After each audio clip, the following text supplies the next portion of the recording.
Araw-araw na pagbasa ng Biblia, araw 197. Lumang Tipan, Amos Kapitulo 3, Amos Kapitulo 4. Pakinggan ninyo ang salitang ito na sinabi ni Yahweh laban sa inyong mga Israelita, laban sa buong pamilya na aking inilabas sa lupain ng Ehipto, kayo lamang ang pinili ko sa lahat ng mga pamilya sa lupa. Dahil dito parurusahan ko kayo sa inyong mga kasalanan. Lalakad bang magkasama ang dalawa ng walang pinagkasunduan? Umaatungal ba ang isang leon sa gubat kapag wala itong nabiktima? Umuungol ba ang isang batang leon sa kanyang yungib kung wala siyang nahuling anuman? Mabibitag ba ang isang ibon sa lupa kung walang pang nakahanda sa kanya? Iigkas ba ang isang bitag sa lupa kung wala itong nahuling anuman? Tutunog ba ang trumpeta sa lungsod at hindi manginginig sa takot ang mga tao? Darating ba ang sakuna sa isang lungsod kung hindi si Yahweh ang nagpadala nito?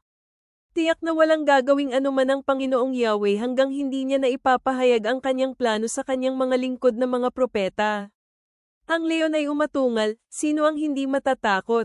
Nagsalita ang Panginoong Yahweh, sino ang hindi magpapahayag? Ipahayag ito sa mga tanggulan ng Asdod at sa mga tanggulan sa lupain ng Ehipto, na sinabi, magtipon-tipon kayo sa mga bundok ng Samaria at tingnan ninyo kung ano ang malaking kaguluhan at pang-aapi ang nasa kanya. Sapagkat hindi nila alam kung paano gumawa ng mabuti, ito ang pahayag ni Yahweh, nag-ipon sila ng pagkawasak at kasiraan sa kanilang mga tanggulan. Kaya, ito ang sinasabi ng Panginoong Yahweh, isang kaaway ang papalibot sa inyong lupain. Ibabagsak ang inyong pinatibay na muog at lolooban ang inyong mga tanggulan. Ito ang sinasabi ni Yahweh, gaya ng pagsagip ng pastol sa bunganga ng leon na 2 hita lamang ang makukuha o 1 piraso ng tenga, kaya ang masasagip ng mga Israelita na naninirahan sa Samaria ay kapiraso ng sopa lamang o 1 piraso ng pantekip sa higaan. Pakinggan at magpatotoo laban sa sambahayan ni Jacob, ito ang pahayag ng Panginoong Yahweh na Diyos ng mga hukbo. Sapagkat sa araw na parurusahan ko ang Israel sa kanilang mga kasalanan, parurusahan ko rin ang mga altar ng Bethel. Ang mga sungay sa altar ay mapuputol at babagsak sa lupa. Wawasakin ko ang bahay na para sa taglamig kasama ang bahay para sa tag-init. Ang mga bahay na gawa sa gereng ay mawawala, at ang malalaking mga bahay ay mawawala rin, ito ang pahayag ni Yahweh.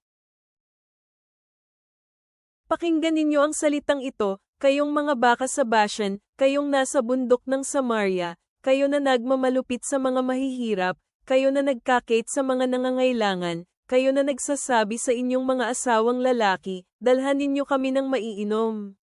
Ang Panginoong Yahweh ay sumumpa sa pamamagitan ng kanyang kabanalan, tingnan ninyo, darating ang mga araw na kukunin nila kayo sa pamamagitan ng mga kalawit, ang mga huli sa inyo ay bibingwitin. Makakalabas kayo sa mga nasirang pader ng lungsod, bawat isa na magpapatuloy palabas dito, at kayo ay itatapon sa Harmon, ito ang pahayag ni Yahweh. Pumunta kayo sa Bethel at magkasala, sa Gilgal at magparami ng kasalanan. Dalhin ninyo ang inyong mga handog tuwing umaga, ang inyong mga ikapo sa bawat 3 araw. Mag-alay ng handog pasasalamat na may tinapay, ipaalam ang kusang loob na paghahandog. Sasabihin ninyo sa kanila, sapagkat ito ay nakalulugod sa inyo, kayong mga Israelita, ito ang pahayag ng Panginoong si Yahweh. Ibinigay ko sa inyo ang kalinisan ng mga ngipin sa lahat ng inyong mga lungsod at kakulangan ng tinapay sa lahat ng inyong mga lugar. Gayon pa may hindi kayo bumalik sa akin, ito ang pahayag ni Yahweh. Pinigilan ko din ang ulan sa inyo nang mayroon pang 3 buwan para mag-ani. Nagpaulan ako sa isang lungsod, at sa ibang lungsod ay hindi ko pinaulan. Sa isang bahagi ng lupain ay naulanan, ngunit sa isang bahagi ng lupain na hindi naulanan ay natuyo. Nagpagala-gala ang 2 o 3 lungsod sa ibang lungsod upang uminom ng tubig, ngunit hindi sila nasiyahan. Ngunit hindi pa rin kayo bumalik sa akin, ito ang pahayag ni Yahweh. Pahihirapan ko kayo ng pagkalanta at amag. Marami sa inyong mga halamanan, ng inyong mga ubasan, ng inyong mga puno ng igos at olibo, kakainin silang lahat ng balang. Gayon pa may hindi pa rin kayo bumalik sa akin, ito ang pahayag ni Yahweh. Pinadala ko sa inyo ang salot na gaya sa Ehipto. Pinatay ko sa espada ang inyong mga kabataang lalaki, kinuha ang inyong mga kabayo, at ginawa kong mabaho ang inyong kampo na umabot sa inyong mga pang-amoy. Gayunpamay hindi kayo bumalik sa akin, ito ang pahayag ni Yahweh. Sinira ko ang inyong mga lungsod, gaya ng pagsira ng Diyos sa Sedoma at Gomora. Katulad kayo ng nasusunog na patpat na hinango sa apoy. Gayunpamay hindi pa rin kayo bumalik sa akin, ito ang pahayag ni Yahweh. Dahil dito gagawa ako ng kakilakilabot na bagay sa inyo, Israel, at dahil sa gagawin kong kakilakilabot na bagay, maghanda kayo upang harapin ang inyong Diyos, Israel. Kaya, tingnan ninyo, ang bumuo sa mga bundok pati na rin ang lumikha ng hangin, nagpahayag ng kanyang kaisipan sa sangkatauhan, ang nagpapadilim ng umaga, at tumutungtong sa mga matataas na lugar sa lupa. Ang kanyang pangalan ay Yahweh, Diyos ng mga hukbo. Bagong tipan. Romans 3:9-31. Ano ngayon? Sasabihin ba nating mas mabuti tayo? Hindi sa anumang paraan. Sapagkat pinaratangan na natin ang mga Hudyo at Griego, silang lahat, sa pagiging nasa ilalim ng kasalanan. Ito ay gaya ng nasusulat, walang matuwid, wala ni isa. Ano ngayon? Sasabihin ba nating mas mabuti tayo? Hindi sa anumang paraan. Sapagkat pinaratangan na natin ang mga Hudyo at Griego, silang lahat, sa pagiging nasa ilalim ng kasalanan. Ito ay gaya ng nasusulat, walang matuwid, wala ni isa. Walang nakauunawa. Walang humahanap sa Diyos. Silang lahat ay nagsilihis. Silang lahat ay naging walang silbi. Walang gumagawa ng mabuti, wala kahit isa. Ang kanilang lalamunan ay tulad ng isang bukas na libingan. Ang kanilang mga dila ay mayroong panlilinlang. Ang kamandag ng ahas ay nasa kanilang mga labi. Ang kanilang mga bibig ay puno ng pagmumura at kapaitan. Ang mga paa nila ay matutulan upang magdanak ng dugo. Pagkawasak at pagdurusa ang nasa kanilang mga landas. Ang mga taong ito ay walang alam sa daan ng kapayapaan. Walang pagkatakot sa Diyos sa kanilang mga mata. Ngayon ay nalalaman natin na anuman ang sinasabi ng batas, ito ay sinasabi sa mga taong nasa ilalim ng batas. Ito ay upang matikom ang bawat bibig at upang ang lahat ng nasa sanlibutan ay may pananagutan sa Diyos. Ito ay dahil walang laman ang mapawawalang sala sa pamamagitan ng batas sa paningin niya. Sapagkat sa pamamagitan ng kautusan ay dumating ang kaalaman sa kasalanan. Ngunit ngayon, naipaalam na ang katwiran ng Diyos ay hindi sa pamamagitan ng kautusan.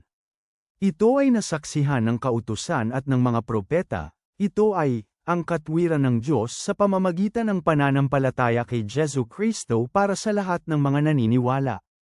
Sapagkat walang pagtatangi, sapagkat ang lahat ay nagkasala at hindi nakaabot sa kaluwalhatian ng Diyos. Sila ay napawalang sala nang walang bayad ng dahil sa kanyang biyaya sa pamamagitan ng katubusan na kay Kristo Jesus. Sapagkat ipinagkaloob ng Diyos si Kristo bilang pampasuyo sa pamamagitan ng pananampalataya sa kanyang dugo.